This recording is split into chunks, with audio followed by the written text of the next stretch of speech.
time grief we go. Gotta learn to let it go. Once asleep, now awake, feeling every breath you take. Welcome to Wake the F Up podcast, hosted by Alix and David Long, where we talk about living consciously and helping people uncover their essential selves so that they can stop sleepwalking through life. Our goal is to create a safe space where our guests can share how they've decided to wake the F up and become mindfulness experts through their own emotional healing journey. Welcome to Wake the F Up podcast. I'm your host, Alix, along with my co-host and husband, David Long. Today we are so excited to welcome back Whitney Lynn Allen. If you listened to our podcast in the past, you may remember we recorded with an episode with Whitney back in July of last year. Gosh, I can't believe it's been that long. We're so happy to have her back. Whitney's a mother, a widow, a best-selling author, and a coach on trauma and grief. Whitney's book is titled Running in Trauma Stilettos. It is an Amazon bestseller. She is also certified grief educator and grief coach. And most importantly, she is a mom of 2 boys, Jackson and Leo. Welcome back, Whitney. Thank you so much for joining us today. We are so excited to have you back. And David is excited to be a part of it. He was definitely a big fan of our last podcast, as was I. Yeah, thank you so much for having me back. I'm excited to have another conversation. I know. It's always good to get a group of widows together because I think we are a small group of people who are quite like-minded generally. So talk to us a little bit about where you've been, what's been happening in your world since July. I think you had some big stuff. You had a big move. I'm a voyeur on your page, so a big move for you and Anthony and the kids. And I think you're writing again. Yeah, so I mean, I feel like July was a lifetime ago already, but so my boyfriend Anthony and we moved in to a new house in June. So I guess when we talked, we had been like newly moved in, trying to settle into kind of like our new life together. And then since then, I wrote my second book. So my manuscript is done now, and I'm in the process of going to traditional publishers and literary agents to try to get that out into the world at some point in the future. So lots of things. And obviously I've been working full time as a grief coach and working with clients one-on-one. So that's what I've been really busy with since July. Yeah. You've been busy, huh? And the boys are they both in school or just Jackson? So they're both, well, I guess Leo's in daycare. So he's just turned 2 in January, and Jackson's in kindergarten, but they both go to the same place because they have a kindergarten program there. So for 1 more year, they'll be in the same building, which makes it super convenient for pickup and everything. So yeah, I know. I love seeing your Instagram posts. Here's our dog coming in. She has been playing. She's just to get in on the fun. This is Lucy. Hello, Missy. I love watching your Instagram when or when you're dropping the boys off every day. I'm like, Leo is getting so big, and he's like such a big guy with his lunch every day trying to go into school. I know. He is like an entire vibe. And it's so funny because my oldest, Jack, he was such like a funny toddler as well. And like he's developed so much, and now I feel like he's so grown up. But like as a little toddler, he was so much a vibe. And they're both just like have the most like vibrant personalities. They really do. I mean, it's actually really cool because I've only known you for, I guess, I've been watching your pages for about 1.5 years, and just to see how much they've grown and changed in the last year has been it's really fun to watch, actually. I'm not like a mom that always documents my kids, but when I watch your page, I'm like, I should more because it's really fun to sequentially just watch how like each week they change a lot. I know. That's, I think when I do it kind of, I mean, obviously I share a lot with, my following in the world, but it's like so much for me too, because I love looking back and being able to remember some of those moments. Cause it's always the little moments that I think mean the most. It's not like the big stuff. It's like the little things. It's so funny that you mentioned that. We were in bed last night, and our middle school boys, they're in 8th grade, they jumped in bed with us. And we were going, like, we have these like photo slideshows that go on our TVs, and it was our wedding photos, and it was so crazy to look. That was not even 2 years ago, but the boys, I mean, they looked so little, like they're just growing into like full-blown teenagers. And like just this past year, they look like different like completely different children, which is crazy. Also, I'm always struck by the apparently universal thing of being a widow is that sometimes the big family things are really hard, you know. Oh yeah. But every other day is really amazing, you know, like Christmas and Thanksgiving and Easter and all those things are kind of hard, and birthdays and graduations and stuff like that. But Tuesdays are awesome. You know what I mean? Right. Yeah, I can resonate with that so much because it's like on the big dates that, or holidays or anniversaries, it's like that's when I feel like we go into our grief a little bit more, or a lot more, depending upon what it is. But then, right, and then in your everyday life, it's kind of, you get a little bit of a break from that. I feel like it's less intense. And you have so much sure. like anticipatory grief too. Like I feel like even leading into the holidays, you start to be like, you're anxious about everyone's grief, not just your own, but your kids. And it can be a lot. Yeah. I think that's. Yeah. I mean, lately for me, milestones have been my kids are kind of late teenagers. So they're starting to hit like high school graduation, and my son soloed. He's flying now. So he soloed. So they're like doing these things that are kind of, Big. Yeah, they're kind of big. And that reminds me of the tragedy that she's not here to see that. But I know it can be really hard when you go through those moments, and to not, have your spouse that you created these children with, like there to, those unspoken moments where you're like, oh, I wish you could see them right now because you'd be so proud. Yeah. And even though, it's interesting, I wanted to kind of touch on that. So I was listening to this guy who I'm going to put in the show notes for everybody. His name is Abel Kehoe, who's an author and a widow.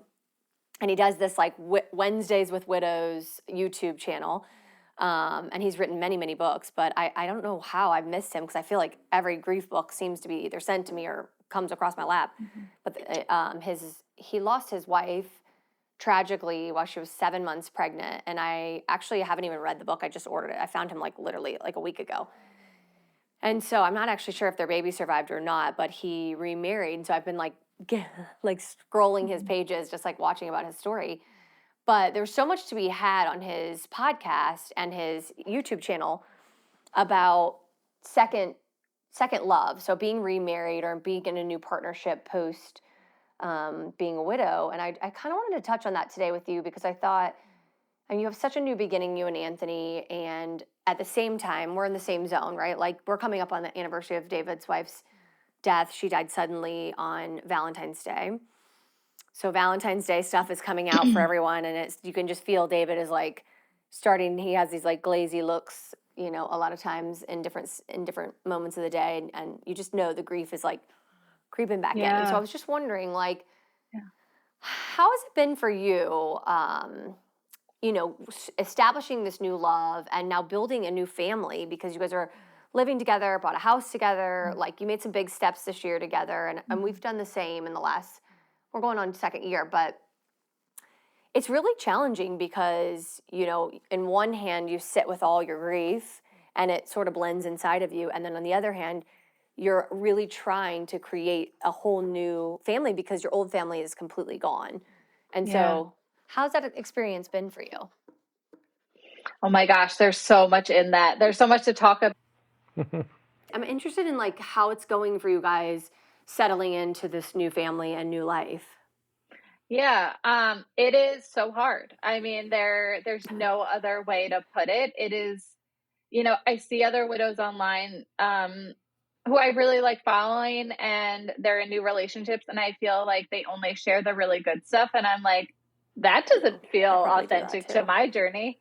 I'm like, this feels really hard, and I think there's so many layers to it. I mean, first of all, for me, it's like you're parenting with someone entirely different. Like that's a different experience entirely. Also, for sure. I've never parented with anyone when I had two children, because Ryan's accident happened when I was 26 weeks pregnant. So I'm having to navigate figuring out how to be a mom of two at the same time that I'm trying to figure out how to parent with an entirely new partner with two kids. And it's like my mind is like blowing up because there's so much hard. David is It's very so different. hard. I would say you're a very different discipliner than Carl. Now, Carl was sick with cancer for years, and so I think his parenting style leaned a little more into like what I like to call the Disneyland effect, where he just knew his time was very limited. He was given months to live years before he died, but it just that, it kept being like one more month and one more month and one more month on hospice. And Mhm. so when David came in, I was like, it was a little jarring because he's like a normal, healthy discipliner, but my kids and myself both were not used to, I think, normalcy really and normal disciplining, because everybody, when you're in heavy grief, tends to spoil your children. And a lot of times they're like over candied and over this and over loved.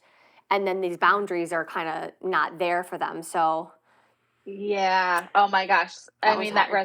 that resonates with me so much because, well, first of all, I mean, obviously when you are with a new partner, their personalities are completely going to be different. Like, obviously you probably fell in love with David because, he had the same like foundation and like morals and like what all the foundational stuff, but the personality stuff is very different. Like Ryan is Mhm. such a different personality than Anthony is. And what you said about like parenting and discipline, like they're two different people when it comes to that. So I had not that like either of them were wrong in like how they parent or how they discipline, but being used to somebody who is different and being able to kind of like accept that those differences and like how do I work around that, because then my role is different then too. If you're disciplining differently, like I can be more of like the nurturer, because Anthony is so like he's a great disciplinarian. Ryan was more like carefree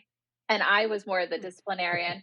So now I'm having to kind of step back and be like, okay, maybe that's your role because I can now not have to be that. And it's there's an adjustment because I'm not used to that. And I'm not used to my son Jackson like interacting in the same way with Anthony as he did with his dad, which are also really two different things also.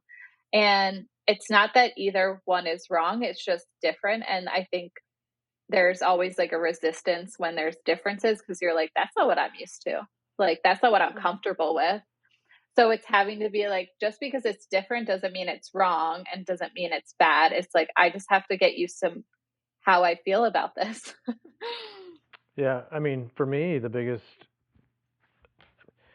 I mean, it is hard. There's no doubt about it. It's hard, but the truth also, I mean, she always claims that I put the like shiny coating on, but for me as a stepdad, it's hard to describe how wonderful it is to basically have new kids when I'm in my 40s, and Yeah. a little bit more secure and definitely emotionally more stable and aware and more mindful and more communicative. And all those things have translated, in my opinion, to me being a better parent, frankly, for my own kids, but also for the kids that I have only known for a couple of years. I'm much Yeah. more available and aware, and I can hear their feelings and emotions. No comparison better than I have in my entire life. Hmm. Um, and I think what's really worked for Alix and I, because Alix got lucky. She walked into my wife was extreme. My first wife, I'm scared what's coming. my work first wife was extremely hands off. She just kind of let the kids do pretty much whatever they wanted. Hmm. Um, that was just her style. My mom used to call it libertarian parenting, um, which which actually just means letting kids make mistakes, which Uh-huh. is okay in and of itself. Um, but I think my Betsy took it to kind of the extreme, and we were, busy professionals, and so I think the timing actually for me is kind of better now. I mean, I didn't know what I was doing in my 20s and even my early 30s, and I was super busy building my career, Hmm. working a lot, and I'm much more available and really just a basically better parent. And Yeah. right about the time that happens, I get the opportunity to have two kids that are Hmm. wonderful, and they challenge my preconceived notions about parenting. They Mhm. They're really wonderful. They're really wonderful. Alix did a great job. No, Um, that's really sweet. ha- That's nice to hear that. yeah, she did a great job in a few important areas, which is like they really feel comfortable telling you how they feel. Now, that can be Yeah. really jarring when it, in my house, Right. in my personal house, like as a child, that was not a thing, and Mm, it was a little bit more of a thing as a in my house when I was a parent, but not much more. I mean, if yeah. they were not allowed really ultimately to tell me how they feel, particularly if it was bad. Like Scary. if it was scary, I didn't want to hear it, and Betsy certainly didn't want to hear it, and we just wouldn't allow it to be heard. Mm, Whereas I think Alix did a much better job creating a better space, which I've adopted that. I've obviously recognized it as better. Well, you Um, feel better, like even though one of the things I learned, I think I only came into that space actually through cancer.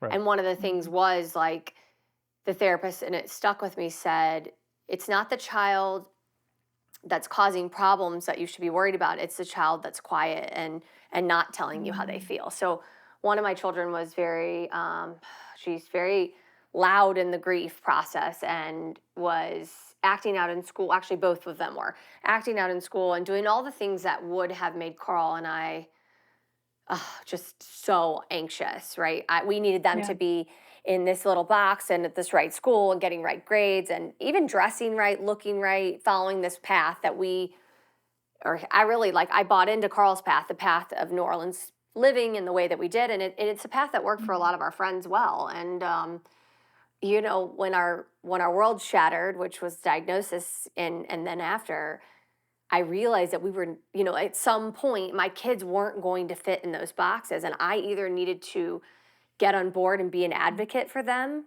right? And the fact that, and I think this is true for a lot of us moms, right, out there. If we have a kid that is, we should let our kids not be in boxes. But if we have a kid that's really outside of the box thinking, you've got two choices. You can press and press and press against that and try to make them who you think they should be because in order you think that's going to keep them safe, but it doesn't work. Like it just makes them Yeah. implode more and feel unloved. And so instead of fighting against my oldest's reactions, which were scary and not normal, and society didn't like it, and he was angry as a 9-year-old and acting out and Mm, depressed and actually suicidal and like all these things that were like too big for his age according to everyone around me, except for the yeah. grief therapist who knew that this was a guy who has big feelings and was losing one of the most important, the most important thing in his life, and Yeah. was feeling all of his feelings. He couldn't suppress it. So that was a Mhm. long-winded statement, but it's really just like I think at that point I realized if we didn't feel, I should be more afraid of what they were pushing down and how that was going to come out later. And it's just interesting if we don't allow our children to make mistakes and have freedom to feel. I think that they end up hiding from us so deeply, as did we maybe to our parents, Mhm. that we really don't have an honest relationship or know them at all. Well, one of the other things that I'm curious Mm, if you had the same experience with Anthony is that the whole step thing, the step children, step dad, step mom, it has done something for us that Betsy and I just avoided, which was basically just a conversation on parenting. Like mhm. we never really sat down, not even in passing, and discussed how we were gonna do blank or how we were gonna deal with blank. And I think being a Mhm. step parent, because you're in this kind of gray zone of, can you discipline? Can you fully love? Do they trust you? I mean, there's all these kinds of questions. It kind of forces you to have the conversation with at Yeah. least the partner, if not your kids. And once that conversation starts, you can really start to dig into not just having kids and being a parent, but like being a parent, like raising Choosing kids, how you want to and raise them. that is a huge difference. I think Betsy and I, probably like a lot of professional couples, um, basically raised our kids as something to get through. Like Uh-huh. Yeah. we need to get them through high school. We need to get them through college. We need to get them Right. married. We need to, you know what I mean? And Get the so you milestones. kind of miss the whole like what are we doing? We were just kind of biding our time, which is not a Right. great way to raise kids. So we were really Betsy and I really were never on the same page with parenting because we never Hmm. really talked about it. Now the Yeah. kids turned out okay, kind of despite Oh, that, they're wonderful. but Alix and I are much more intentional parents, I think, than I've ever been Well, I before. think you're probably Yeah. experiencing this, right? And especially because you have little kids. So you're still in that process. And it's interesting when I was listening to this YouTube, and it made me think a lot about you was like the guy who was defending must have like they were having a global conversation about defending your new family and how Anthony and David and myself and you are stepping into new roles, right? And new families Mhm. and a new life.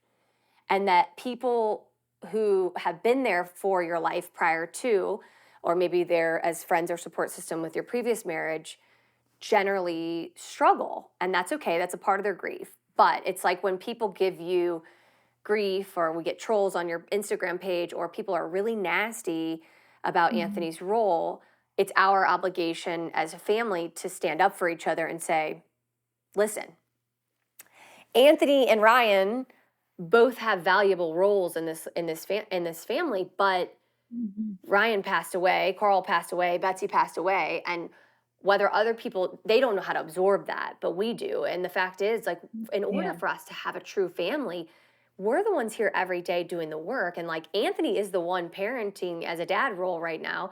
David is the Yeah. dad role, and it's a Mhm. hard to swallow as us, sometimes, but it's also hard, even harder when you go to school functions and they're like, are you the dad? Are Yeah. you the Oh God.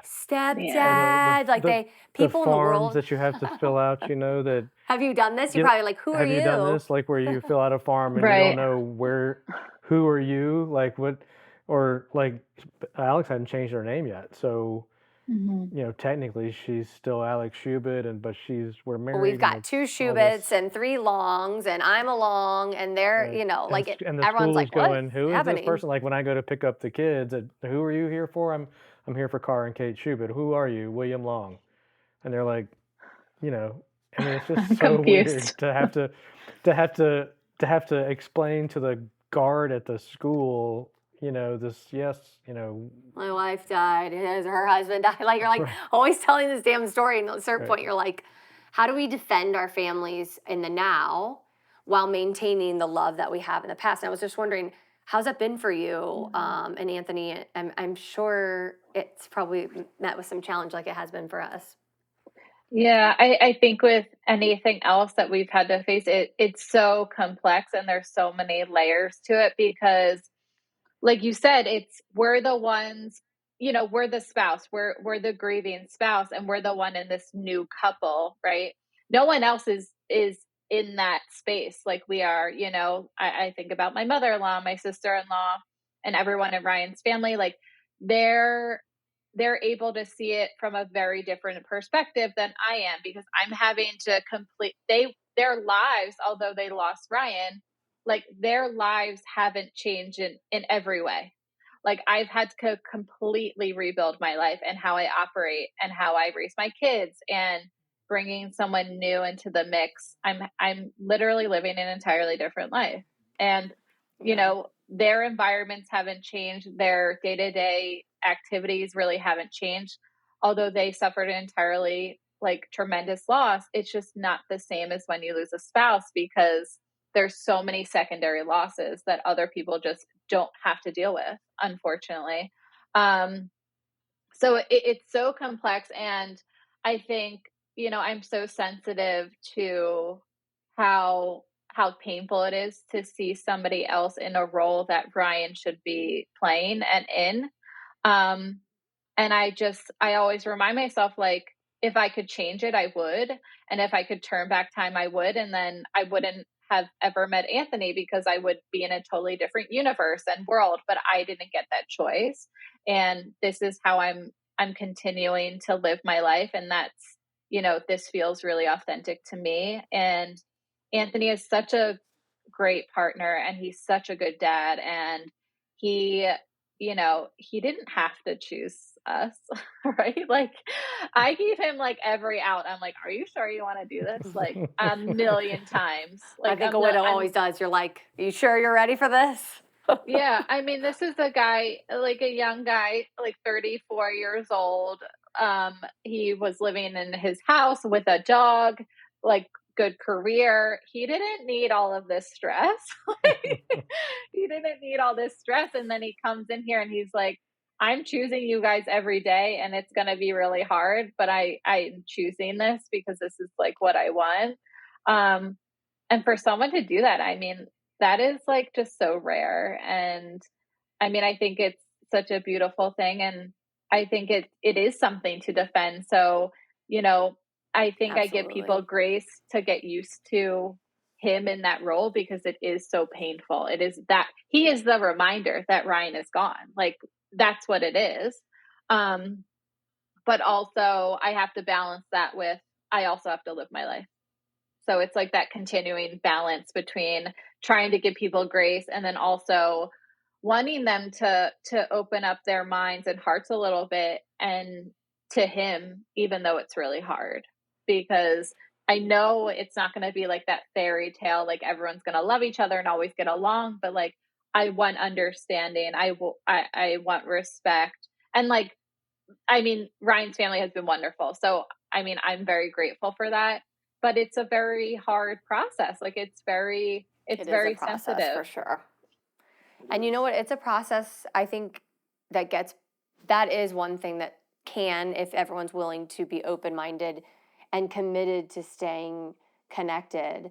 And that takes effort on, I think, the in laws' parts, right? Because it is a big change, and then we make decisions for what we need for our health and our happiness in our life. And then the whole extended family has to make a decision. Are they going to be supportive?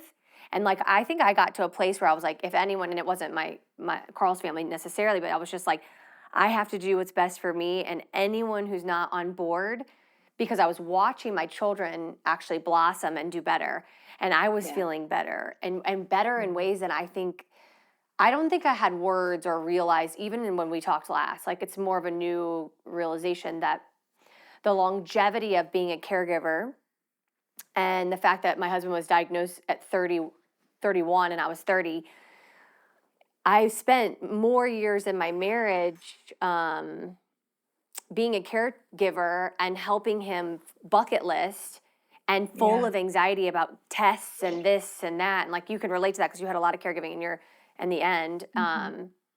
It took away from living, like Yeah. true living. Now, I feel like we lived the best we could with our scenario, which I'm really proud of how we handle ourselves in that situation. But when I chose to move on or to start a new love, I felt like I had almost like started living for the first time, maybe ever, because Yeah. I literally couldn't remember a time before all the trauma and the fear. And Yeah. so my family, Carl's family, actually like it was definitely a path of all of us making choice about David. And it was not easy in the beginning. I mean, I think it was very awkward for holidays. And everybody would Yeah. come in with fear and crying. And there was a lot of crying. And then you're like, how are we all going to manage it? Even my kids, I think, were nervous about it because they were happy. We were happy, but we were all sad because that's how grief works. It's inside of you forever. The first time I ever met Carl's parents, I'll never forget this, and I'm gonna go on a limb and say that Anthony probably feels this too. Like that feeling that you feel that he's a reminder that Ryan's not there. He feels that too. I felt that so intensely Wow. at little Kate's. Alix and I had been dating. We were getting serious. You were proposing that month. Yeah, I asked her to marry me the next month, and we went next to week, actually. we went to Kate's First communion. and I wore a suit, and I had never met him before. David doesn't believe in God. And I showed was up at sitting, church. I sat in the pew with Alix and Kate and Carr, and they were behind us, and I just felt all these. Wow. I mean, I cried a lot. Remember that? Yeah, you cried a lot. It really tore me up because Wow. I knew Carl should have been there, and like I'm not Catholic. I don't I don't even believe in Mm-hmm. God. And I just had this overwhelming feeling like I shouldn't be there. Mm-hmm. And it felt, and I think they felt that way actually. Well, they made such a good effort. Like we went to They dinner. really tried, but It you was you just could tell I hard. was just a continual reminder that their son was dead, and it was really really hard. Now, given 6 months, a year, they kind of like saw the like right before Carl's dad died. He told me that he was so happy that Alix and I had gotten married and that I Yeah. was taking care of the grandkids, and he saw how happy they were and how good we were doing, and he told me that he was really happy, Yeah. which I'm sure was really really hard for him, Yeah. it touched me when he told me that, and it's still that he told me that. I would say to anyone listening, or even to you, Whitney, because I know you're in your like. I mean, you guys have been together, but you're when you move into a home and start actually truly like dropping off at school and doing the parenting roles where there's like authority figures, whatever that even means. They were like, Yeah. Anthony, who are you? Dad, boyfriend? Like people were just the constant questions. Yeah. You're like, we're trying to figure it out. Thanks. My whole life was shattered a few years ago. I'm like Yeah. trying to put the shit back together. I'll let you know Yeah. when we've got it all sorted out. Thanks. But it's exactly. my in-laws and everyone who's meant to stay in our inner circle, the love that has developed, especially for Carl's mom. His dad passed, which is sad, and Carl's brother.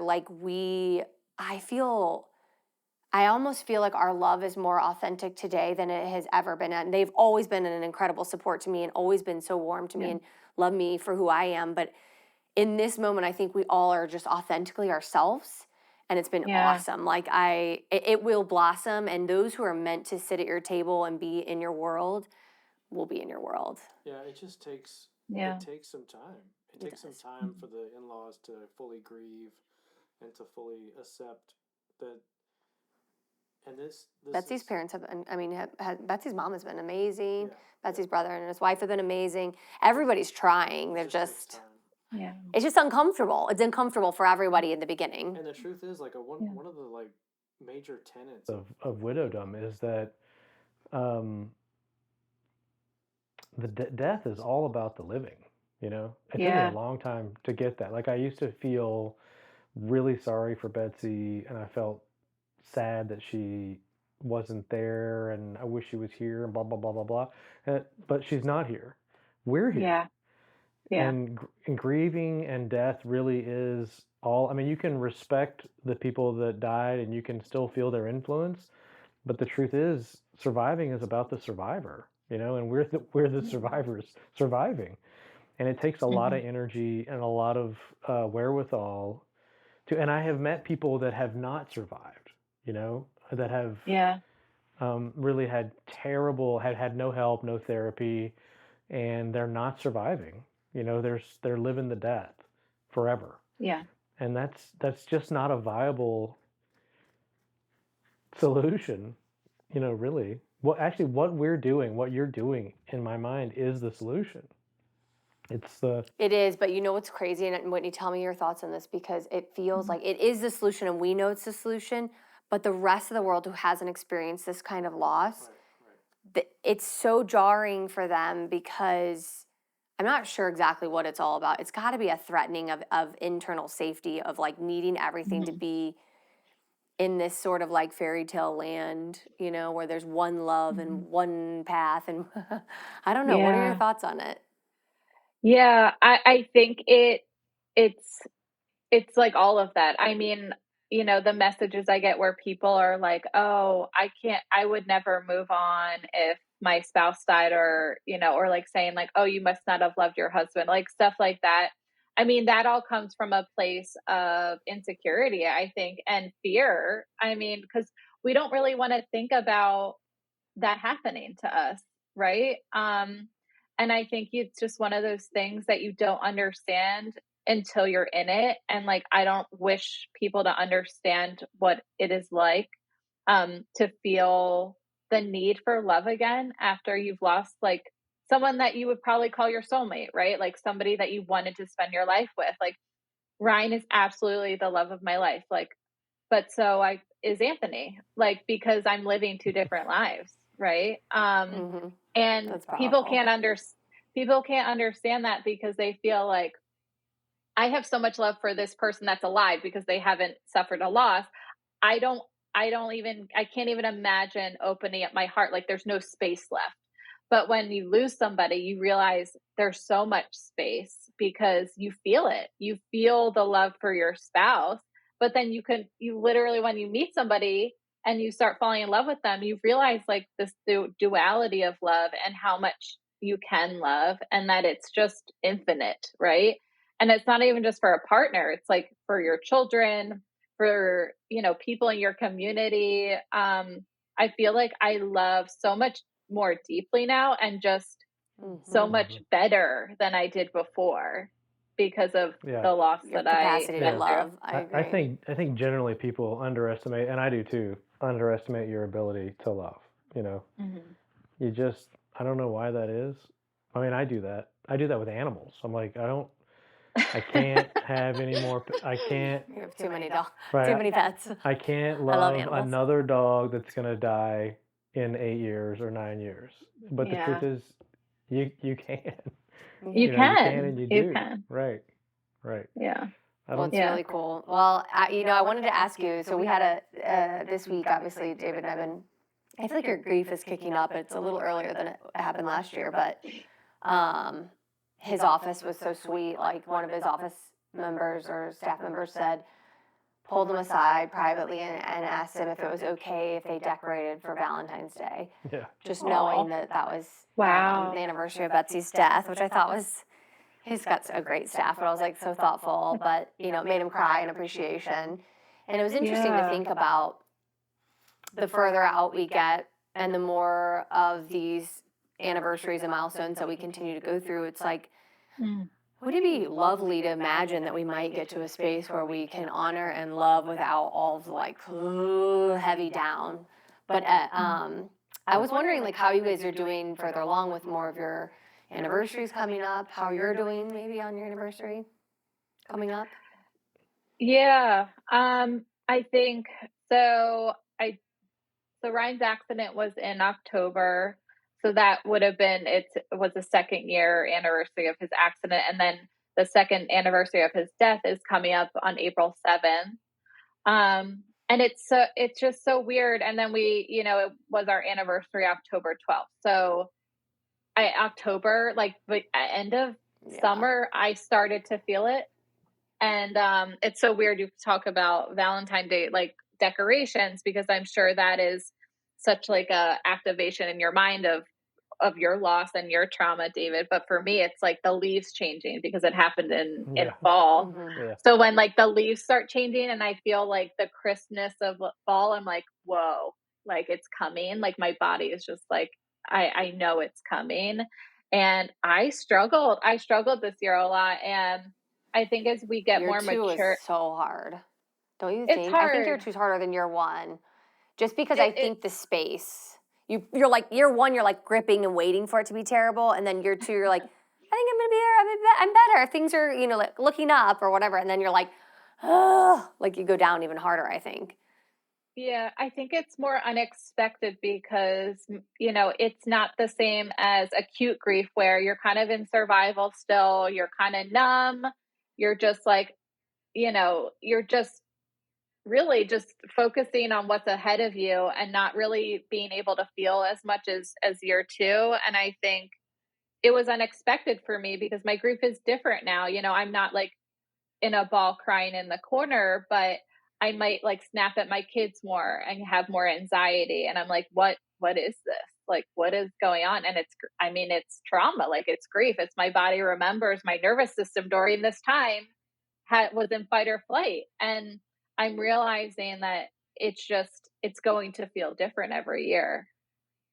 And just, I pour into the things that I know help me through that. And I encourage my clients to do the same, before anniversaries. I'm like, if I'm feeling anxious, I need to go for a walk. Like I know that helps me.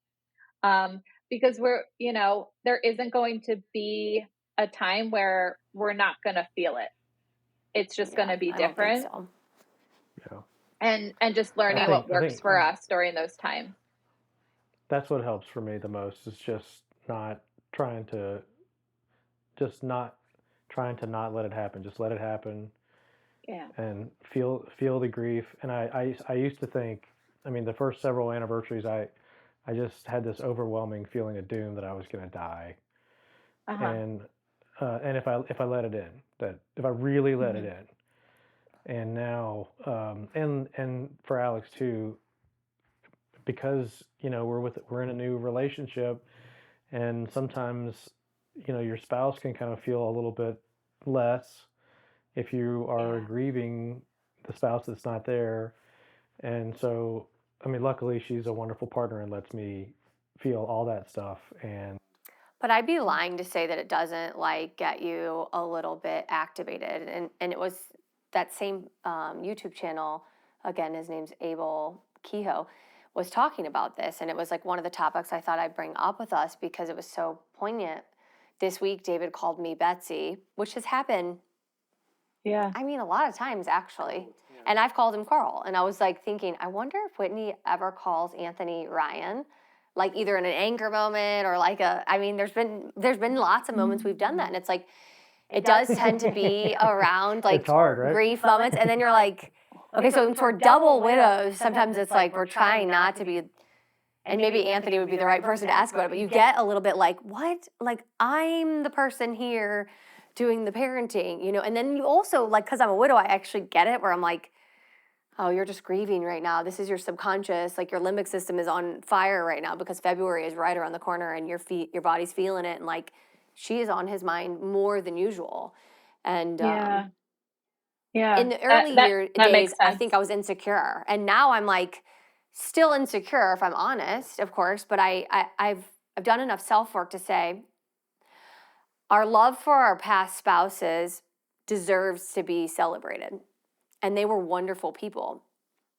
The world won't allow us to, the world around us will not allow us to have two great loves.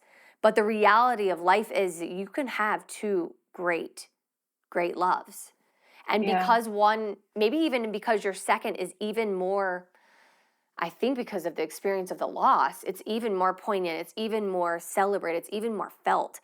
Like, I find this to be the great love of my life. But Carl was one of the most amazing people and my soulmate and carried me through a time that I wouldn't be where I am today without him. He did things for my heart, my soul, and made me a mom. Like, so many things that he gave me I couldn't replace. And I know you feel the same about Ryan.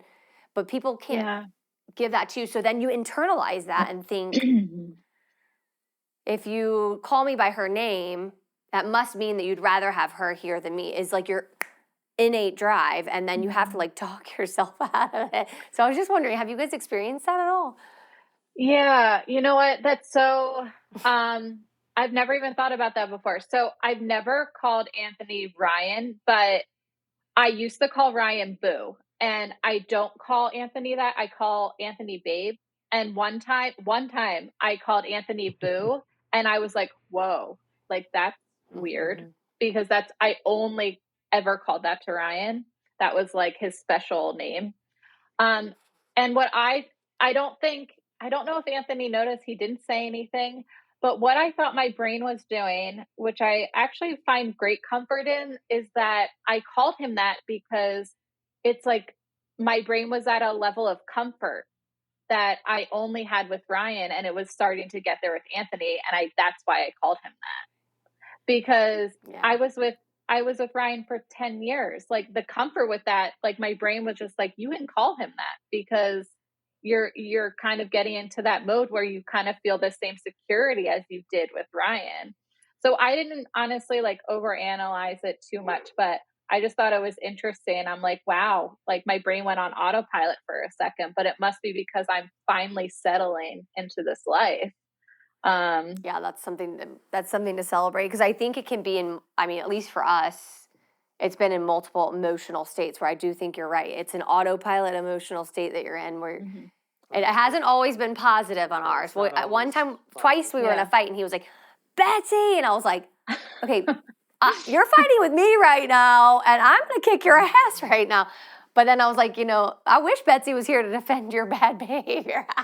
Well, I would just say that I spent a lot of time in my first marriage not super present or mindful, and basically kind of dissatisfied and angry.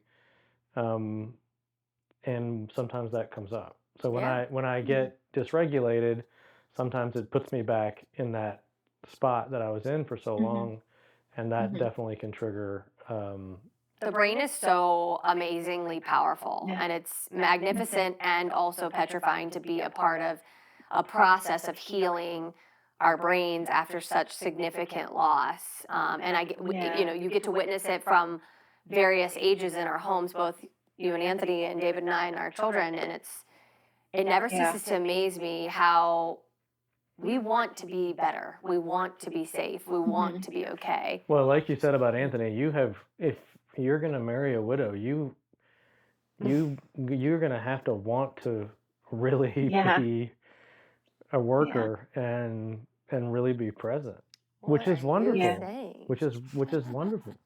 But it takes, because you bring your own shit to the table, right? It's not like you're just dealing with, for us, you're not just having to be present for their grief. You've got your own grief and shit that you bring, and sometimes those two things can really spark off.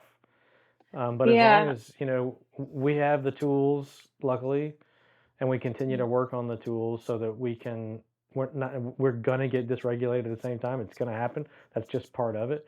But we have the tools to communicate through it, which I think is What's worked for you guys? Like, does Anthony get threatened by your grief? I think this is a normal thing, and does he talk to you about it, or is he more quiet about it and just let you have your space?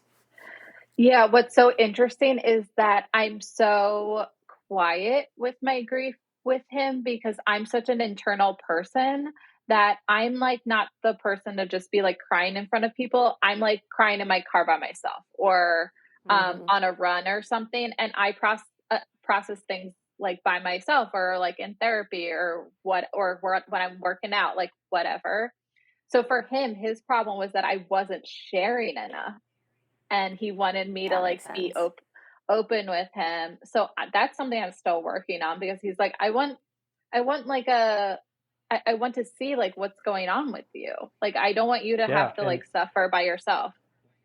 I'm so glad you said that. So one of the, I love it.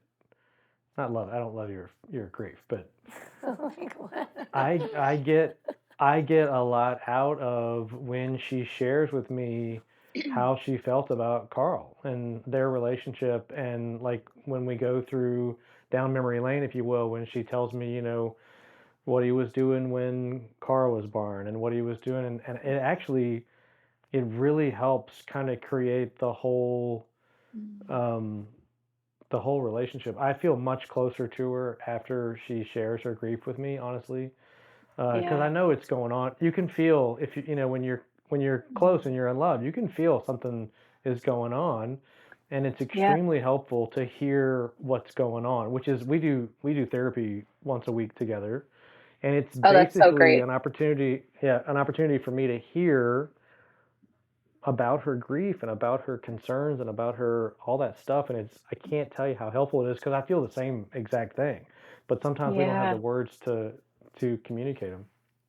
I tried to run away from David when we were dating, and he was like, just give me one therapy session together. And I was like, fine, because I was kind of a preacher on therapy to everyone, and so I was like, fine, I'll do it. And we've been going ever since, and I don't think we would have made it without it, because I also sometimes keep my love and my thoughts about Carl and like all these good memories inside of my heart, sort of because I feel like he was dying for so long that, like, I don't know, like I really want to be alive, and I feel like I don't have a ton of regrets. I have some big traumas that I dealt with, and a lot of very like violent things, which I'm sure I actually think you and I probably have that in common. Like, the medical trauma is so significant that Yeah. I almost don't want to be back in it, you know, and that was a longevity for us. And so the shorter part of our marriage was these like gorgeous moments of our family and the things we were building. But I don't know, like I want to be in the now, and I don't know why I don't go there. I don't feel a lot of regrets. I think I gave it, everything I had, and it was the best I had at the time. My skill set wasn't great. I think I did worse in other areas in my marriage. Yeah, I just like hearing about it, and I bet Anthony would like hearing about it too. And it helps with the kids as well. Honestly, Yeah. it's very helpful, and to help me kind of know where the kids are coming from, and what they've been through and what they've seen. That's hard to relate to. You know, I've never taken care of a long-term cancer. I've never done that before, and it's hard for me to Right. even imagine it. But when they talk about it, and when she talks about it, it really helps me understand what she went through and where she came from, and it's very helpful. I mean, that's all Well, it must be all I hard can say. because your boys are so little, Yeah. you know, and it's like when they're little, you don't know how. I remember when mine were little and the grief was happening simultaneously, whether I was alive but dying. But I was always afraid of like how much to bring up or how much are we talking about. And like they kind of just drop it on you, and then you're in like fetal position, and then they're like, "Bye, go and play with my trucks," and you're like, "What the? I'm literally, I'm falling apart. What's happening?" Yeah. Yeah. Yeah. No, I mean, that's interesting that because I think it's a different situation when you're both like a widow and a widower, and Anthony hasn't been through like that significant loss. So it's interesting to hear from you, Alex, that you act the same way as me, but I thought maybe you would want to be more open because he's gone through something similar, but I guess it really depends on the person. So it's interesting to hear that. Yeah, when it comes to kids, I mean, that's a whole other thing. It's like a whole other layer. And uh, Jackson was the one that experienced it because he was three, almost four when Ryan's accident happened. So, I think kind of going back to what you said before, like just like the extra love and extra attention, I feel like something that Anthony and I have trouble with a lot is I feel like I'm always like defending Jack. Like I need to protect him because he's the one that went through so much. And Anthony's like, no, like he's like needs discipline. Like he's still like a child. And I feel like part of me is like, but I need to go easy on him because he's been through so much. And like, that's hard.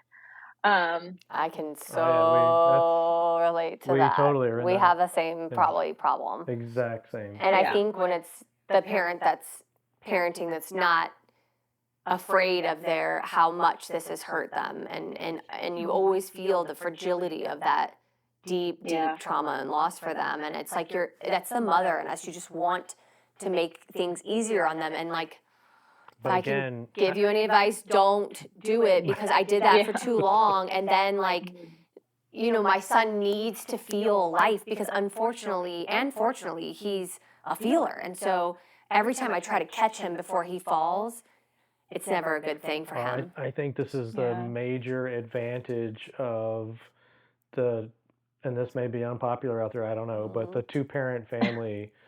This is the advantage, and particularly as a step parent, is you have not unbiased, but as unbiased as possible, a third party person who you love standing right next to you, telling you, I know, I understand how you feel, and I get what you need, wrong. but you are completely and totally wrong. And in fact, this behavior is going to propagate the problem. Yeah. And she does the exact same thing for my children. I mean, it's not one So sided it by goes any both ways. stretch. Guilt parenting, my therapist talks about this a lot. It's called guilt parenting, and you just are so sad for their loss, and you're also grieving, and you just want everything to be okay. Protect them, everything be okay. And then from the outside, we all go through that. From the outside, you can see how unhealthy that is. From the inside, it seems all important. Well, the universe doesn't make this any easier. Every time you go to school, we got Father's Day, and the dads are coming for dads and lunch, and moms and tea. Like everyone's always like, "Who's your mom? Who's your dad?" You're like, Jesus. And like when you're the anomaly kid in the class who does like, this is Anthony. He's my dad. My dad died. Like that's how I'm going to start dad's luncheon at school or whatever the damn Father's Day crap that they do. again, I seem to be chiming in with the positives of this. You are. Again. So my daughter, who's 19 in college, came from boarding school, but now she's in kind of a more general college, and she has told me that it's dawned on her with roommates and friends that what happened to us makes her different, you know, Yeah. and Yeah. it makes her, and she told me it makes her special.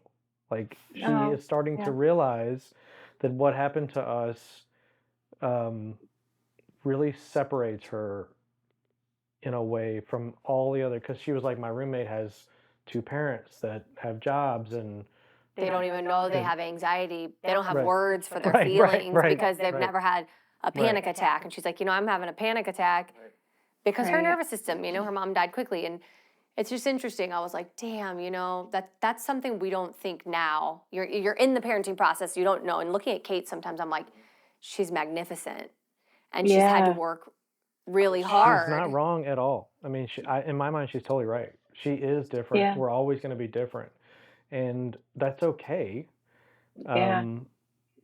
It's actually kind of cool if you ever meet kids who lost a parent at a young age who are adults. They get it. I mean, they just get it. They laser right into the center of the heart of everything. And you're like, oh, you're Yeah. special. Like, you see the world for the fragility that it is, and you love big. And that's, I think that's like that double-edged sword of the terrible things they've had to experience, but the ripple into the world because of people like our children is really special. The world needs more people that feel It that really big. is. I mean, it's a Yeah. nuclear bomb of conflict, right? Yeah. It's not wrecking your car. It's a nuclear bomb, but it's still, just like all conflict and trauma that I have learned, is an opportunity, and it behooves us um, to take that opportunity and be better. And Yeah. I mean, we don't have a lot of options. Well, we can't stay Yeah. still anymore, and we can't be in our old life. Like, that's the thing about mindfulness. It's complicated, but it's simple, right? That all we have is our now. Our past is a part of us forever, and this new version of us will carry those parts of us forever. I read something about Yeah. DNA. Like, we breathe in the DNA of our loved ones, and they stay inside of our body forever. And I was thinking, like, Betsy and Wow. Carl and Ryan are inside of us and inside of our children forever, And I'm like, but it's our responsibility to live our own unique path. And that now includes David, his children, Anthony, your children, your new home, your new version of where you're going. And I think that freaking YouTube knocked me out because I was thinking, we really need people to understand how fucking hard this is on a day-to-day Yeah. basis, how hard Anthony is working.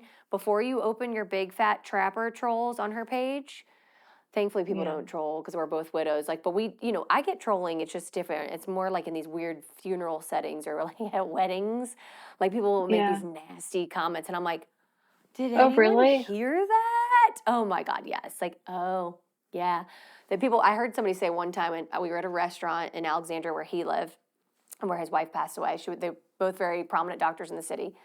And he left, and we were running to therapy, and the lady who ran this restaurant or whatever was working at the restaurant. David ran out and was like, I'm going to grab a tea. So I ran to the drink station, like, got a refill on my iced tea. And she's like, you know who that was? Yeah, that's David Long. That's his new young girlfriend.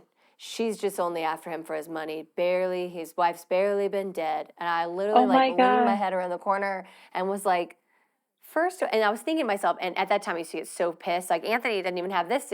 I'm like, I'm a fucking widow too, bitch. Like, I lost my husband. Look me up. But I'm like, why do I need to defend myself?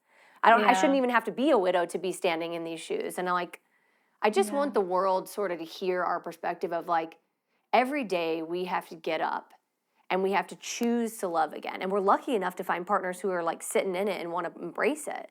And our kids are better because of it.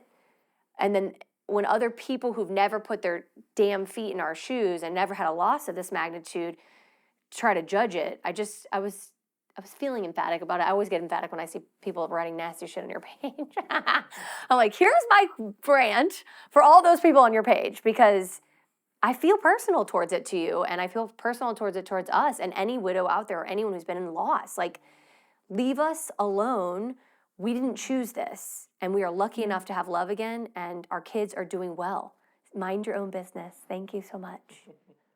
Yeah, I think it's so amazing. I talked with a client about this the other day because it's just inevitably you're going to like come against that resistance from society, and like you feel like eyeballs are on you like all the time. Like, what is she doing? Is she too happy? Is she too sad? Like, you know, I feel like we lose our spouse, and then suddenly everyone feels like we aren't competent to make like big girl and big boy decisions anymore. Like, we've lost our ability to think. Like, you know, I have a JD. Like, I was an attorney for practice law for 10 years. Like, I'm smart. Like, my husband died. I didn't lose like my brain cells. Like, I still can be able to make decisions. Like, if I want to date, it's because I want to for whatever reason. Like, you don't get to determine when I'm ready. Like, what the hell does that mean anyway? I mean,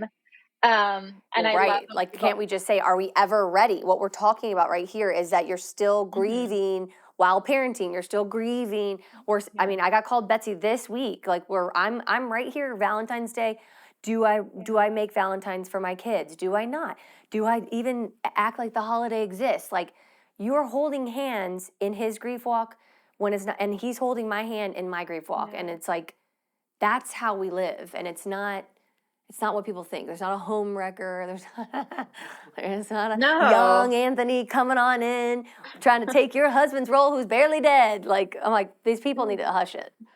I know. And what I find is like so hysterical is that, you know, the people that make comments like, "Oh, you're in like a vulnerable position, like make sure." I'm like, don't you think that like I'm just so offended by people that just don't understand like You're like, that. vulnerability is the space you should be loving from, by the way, dumbasses. Like, if you're not in a vulnerable space in your life, then I don't know what you're doing, but it sounds like you're probably sleepwalking. And that's the opposite of where widows want to be, because we know Yeah, how fragile life is. I had people tell me Yeah. when I told them we were dating, you know, and Oh, yeah. I said, oh, she's wonderful.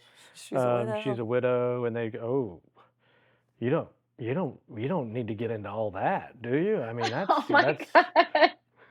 yeah.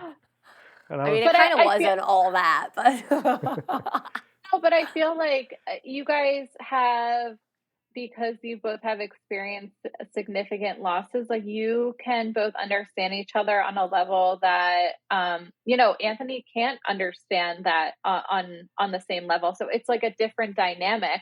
I think it's that harder is different.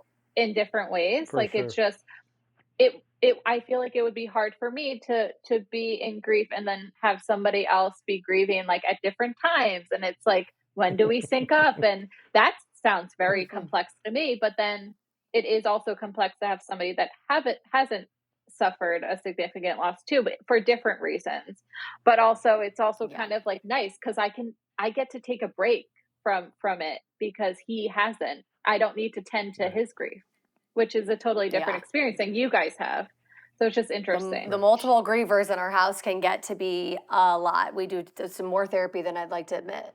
Well, I mean, one other thing I've learned grieving is that everybody grieves.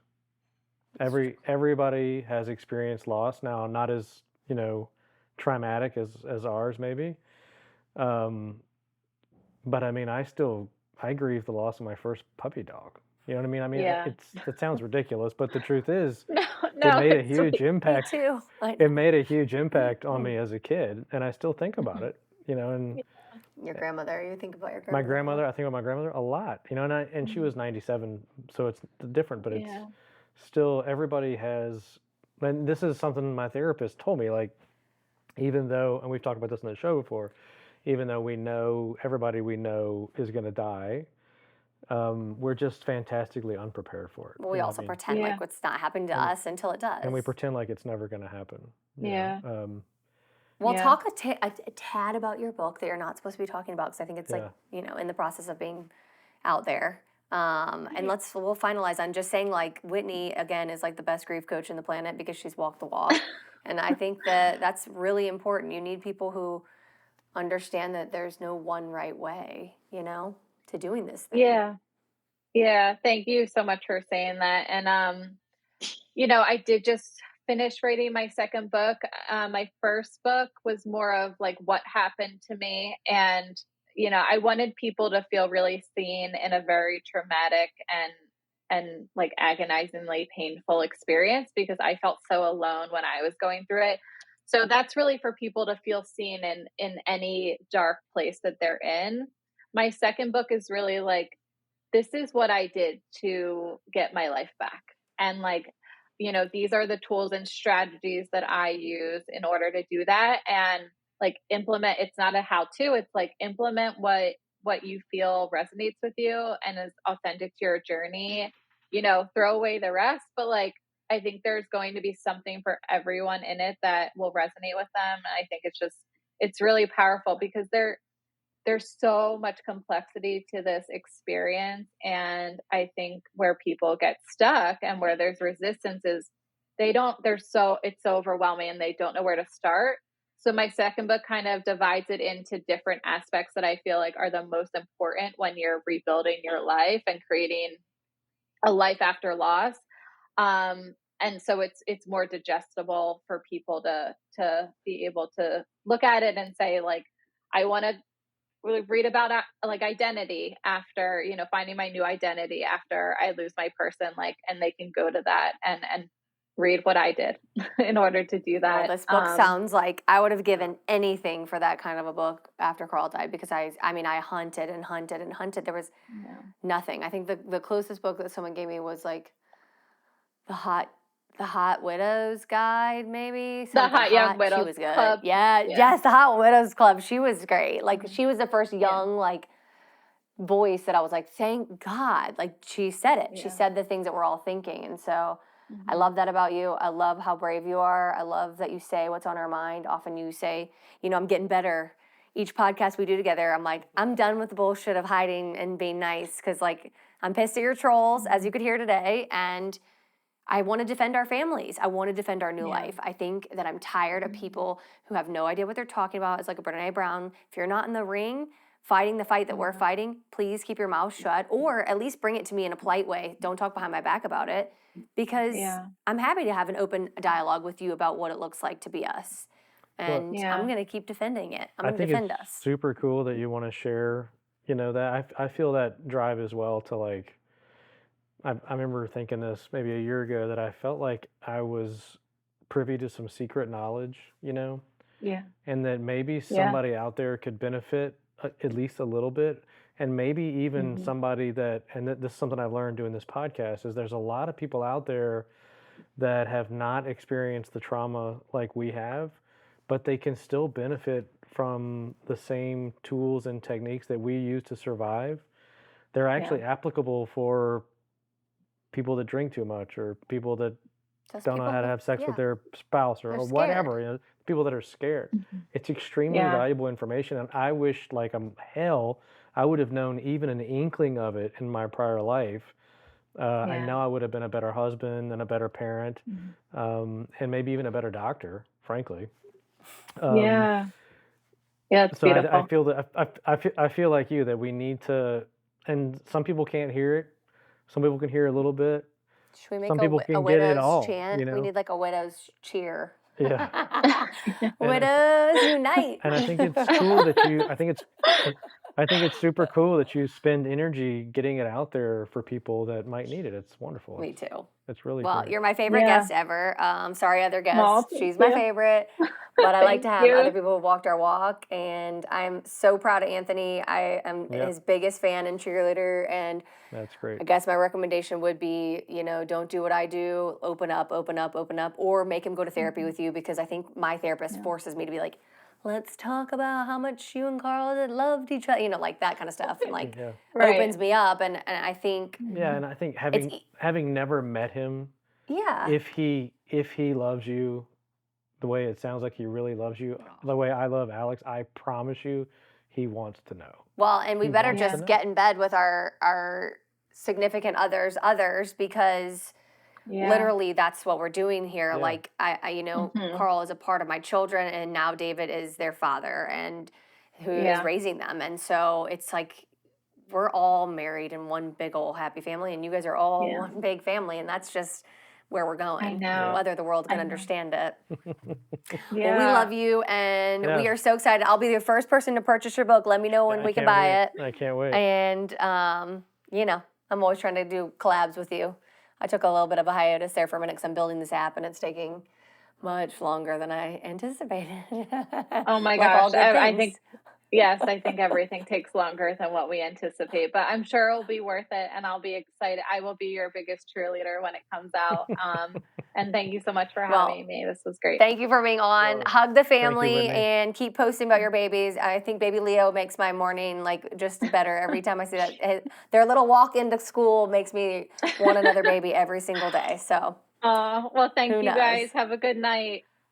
Thank you. All right, bye, Whitney. Thank you. All right. This has been Wake the F Up podcast, hosted by Alix and David Long. Be sure to check out other episodes where our community of experts share tools and ideas to help you wake to the life inside of you. If you enjoyed this episode of Wake the F Up, please like and subscribe wherever you get your podcasts.